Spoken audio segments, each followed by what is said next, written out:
Salut à toi et merci une fois de plus d'avoir cliqué sur ma vidéo. Avant de commencer mon propos, je vais te souhaiter à toi, à ta famille et à tes amis une très bonne année 2023. Plein de santé, plein de succès, plein d'amour et surtout plein de réalisations.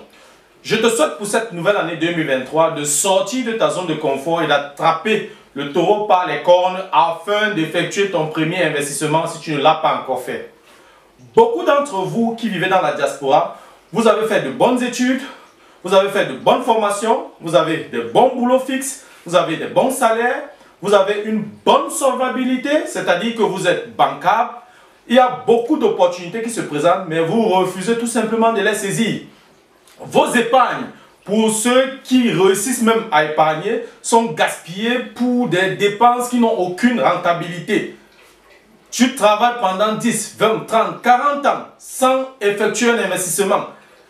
Et une fois la retraite, tu es obligé de te promener dans des rues pour ramasser des bouteilles, collecter des bouteilles et vendre pour pouvoir joindre les deux bouts.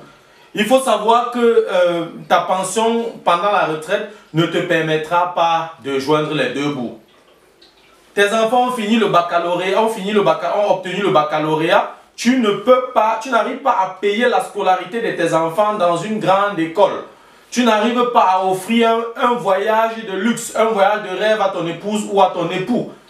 Quel était donc le but de faire carrière? Quelle était ta mission sur la terre? Je ne pense pas que la mission d'un individu sur la terre, c'est de vivre dans la misère. Je ne pense pas. Dans cette chaîne, je te parle d'intelligence financière, je te parle d'investissement immobilier. Si cette aventure t'intéresse, alors abonne-toi tout simplement à cette chaîne et active la cloche de notification pour ne manquer aucune vidéo. Tu peux également apporter ta contribution pour l'amélioration de mes contenus en commentaire. Et surtout, n'oublie pas de partager la vidéo au maxi.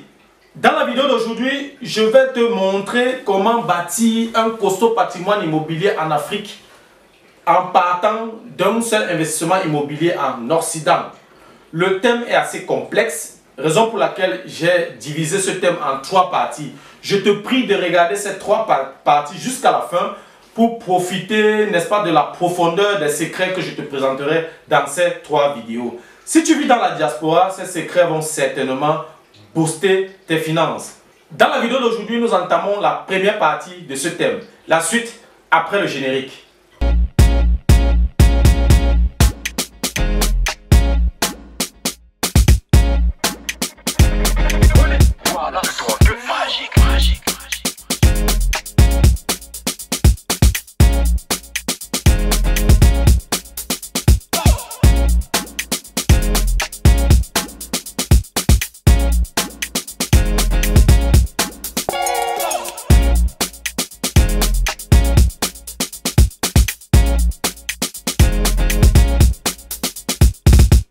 Comment bâtir un costaud patrimoine immobilier en Afrique en partant d'un seul investissement immobilier en Occident? Cherche d'abord à épargner 25 000 euros. Ceci va te prendre 2 ans, en considérant que tu épargnes 1 000 euros par mois. Avec un revenu mensuel net de 2 000 euros, c'est faisable. Il va falloir faire des sacrifices. Comment tu procèdes donc en tant qu'un Africain vivant dans la diaspora pour bâtir un costaud patrimoine immobilier en Afrique en partant d'un seul investissement immobilier en Occident? Pour réaliser un tel projet, il y a des conditions fondamentales à remplir. Première condition, tu ne dois pas avoir de crédit à la consommation élevé. Deuxième condition, tu dois avoir un revenu mensuel net supérieur ou égal à 1 800 euros si tu es célibataire et sans enfant, pour ceux qui vivent en Allemagne. Ou alors, tu dois avoir un revenu mensuel net supérieur à 2 ou égal à 2 500 euros si tu es marié avec un enfant. Troisième condition, tu dois avoir un contrat de travail indéterminé.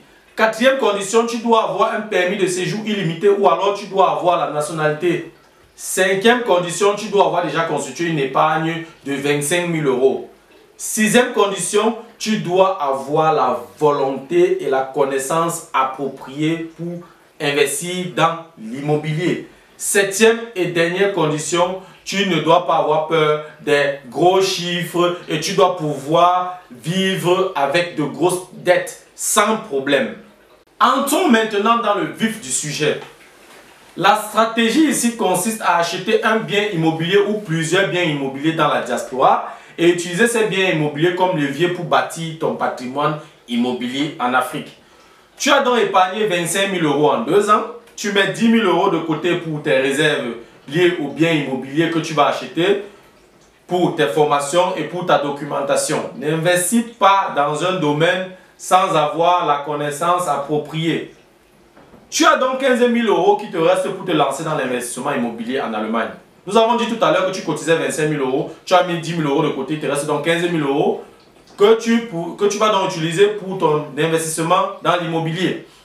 Je vais appuyer mon argumentaire sur 2 pays, l'Allemagne et le Cameroun, car ce sont des environnements que je maîtrise bien. Pour les autres pays, tu vas utiliser le même principe en adaptant les valeurs et les conditions qui y correspondent.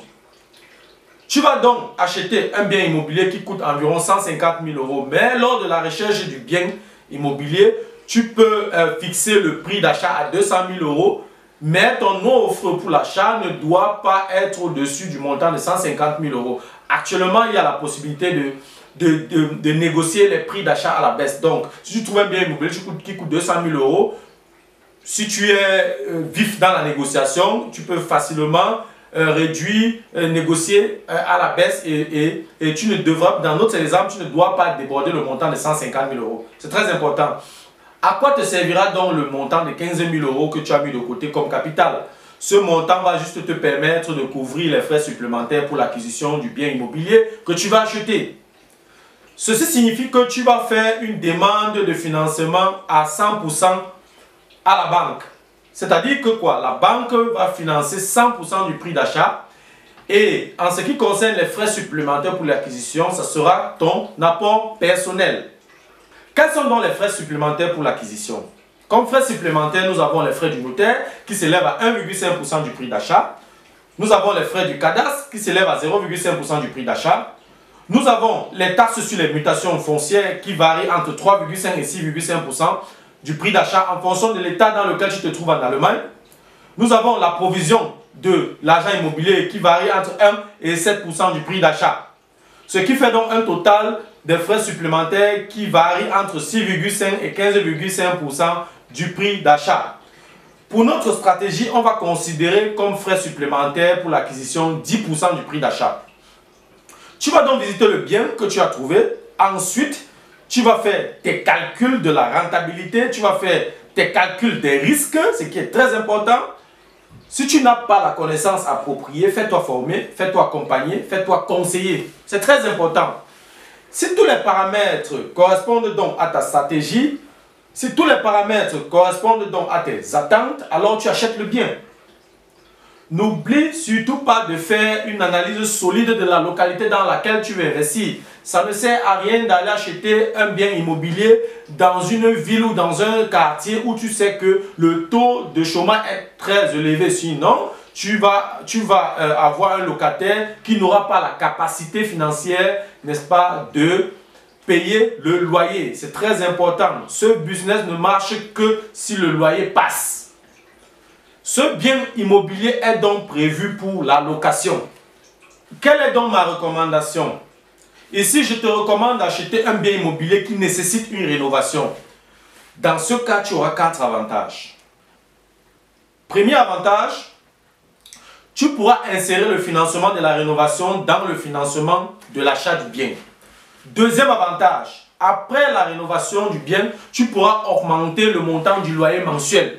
Et cette augmentation du loyer mensuel entraîne de manière automatique l'augmentation du rendement de l'investissement. Troisième avantage, après la rénovation et après l'augmentation du loyer, la valeur du bien augmente aussi de manière automatique. Quatrième avantage, si tu n'as pas franchi la limite de 15% de la part du bâtiment pour la rénovation, alors l'administration fiscale te rembourse 42% du montant investi pour la modernisation du bien si ton taux d'imposition s'élève à 42%.